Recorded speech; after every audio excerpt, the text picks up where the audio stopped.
Does Texas actually freeze over in the winter? Let's talk about it.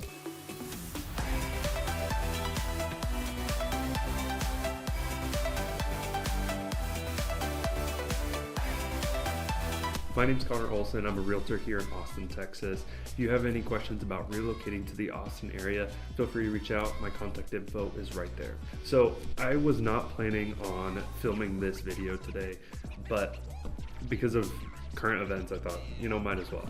So right now we are in the middle of our cold week, I guess you could say. We get a couple of weeks in the winter that are unusually cold, and the city kind of shuts down. We've had a couple big freezes in the past few years, and it's a question I get frequently, is what happens when it gets cold in Texas? So I'm going to be talking about, my experience with the freeze and what I had to go through, as well as my current understanding of where it was and what they've done to fix it at this point. So back in 2021, in early February, we had this big freeze that wiped out Texas. It was really, big problem and made national news. And a lot of people, in different states were like, Texas gets half an inch of snow, they shut down. It's ridiculous. We have a foot of snow and we're still open, which I was one of those people. I grew up in a ski town, and in that ski town, unless we got 4 feet of snow overnight, we were going to be open. So we were very prepared for the snow. I think, the main freeway that cut through the town, I think it's one of the most plowed roads in the whole United States. So, I'm used to snow. I'm used to the cold. So, when the freeze happened a couple years ago, I saw the forecast, like, oh, it's fine. It's just going to be a little bit colder. So what happened was we had this polar vortex, which seems to happen like every year, where for some reason, like the majority of the United States gets extremely cold. So what happened was this polar vortex came through in Texas, in Austin specifically. It rained for a day, then snowed, and then froze. And the problem was that we had temperatures below freezing for about a week, maybe even 10 days.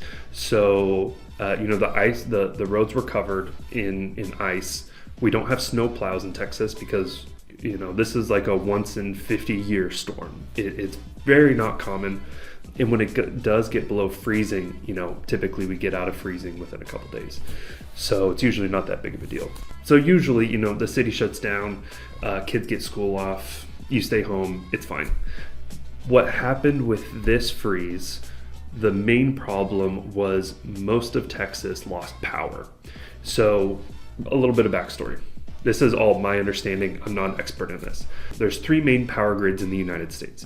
So if you draw a line down the center of the United States, the west half of the United States is all one connected power grid. The east half is another power grid, and then Texas is its own power grid.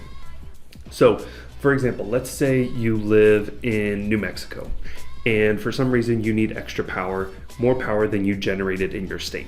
Well, you can go over to Arizona and you can buy some of their power, and the electricity will come to your state. You then provide electricity to your residents. So when I say western half, they can trade electricity between all of the states. So if one is lacking, they'll buy it from another. Same thing on the east side. If Louisiana is lacking, they can buy some from Arkansas.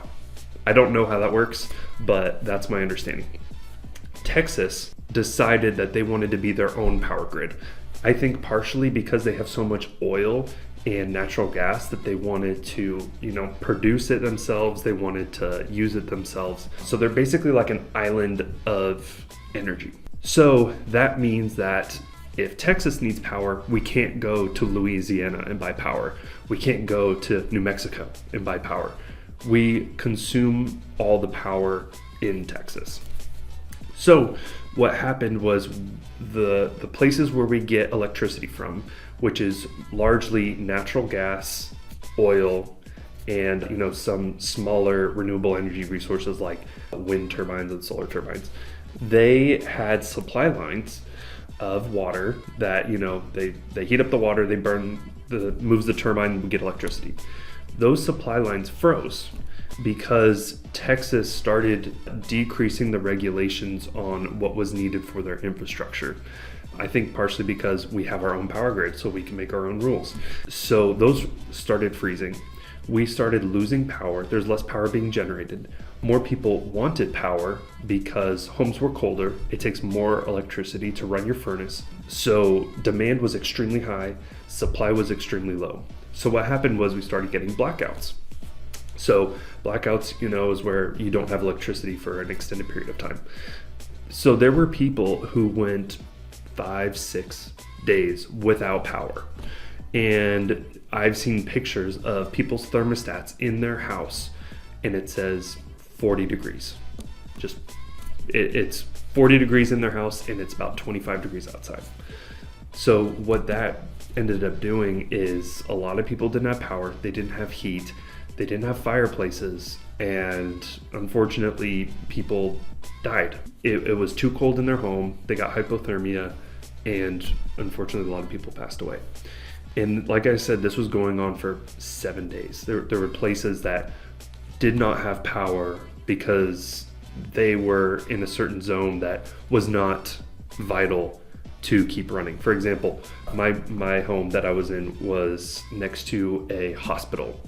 They want to keep electricity going to the hospital, so my home had power the whole time. I think we lost it for 1 day. But if you were not in one of those critical zones, your power was turned off. So when you don't have power and the roads are frozen, everything shuts down. So, we went to the gas station, the gas pumps weren't working. We went to the grocery stores, all the grocery stores were closed. Just everything was in a standstill. People were just home. There was nothing open. Personally, we were running out of food. Long story, but we were in the middle of a renovation. We decided that we were going to renovate the kitchen. They told us it was going to take 7 to 10 days to renovate our kitchen. So we had a bunch of food. We ate it all down. We demoed the kitchen, and we were just going to eat out for a week while they were going to do it. It's a short period of time. So 2 days in, the freeze happens. So, our fridge was unplugged off to the side. We just had like 2 days worth of snacks, really. So, we had like peanut butter and jelly sandwiches. So we ran out of food very quickly. Luckily, we had power, which is a huge blessing. Not many people had power. And luckily, we had a 4-wheel drive car, which a lot of people don't. If you're in the northern states, most people have a 4-wheel drive car. So we were driving around. We went to H-E-B, it was closed. Walmart, closed. Whole Foods, closed. Everything was closed. We're running out of food. My wife was pregnant at the time, and it was a scary situation. So, we're starting to ration our food.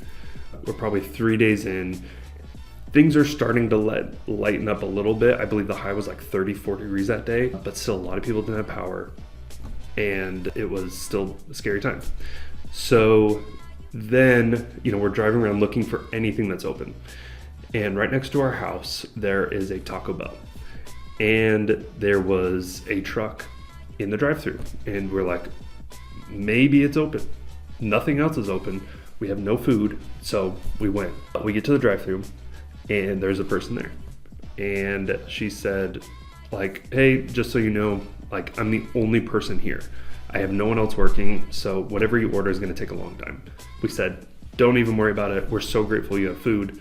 We're gonna buy 40 tacos and 40 burritos because we were out of food.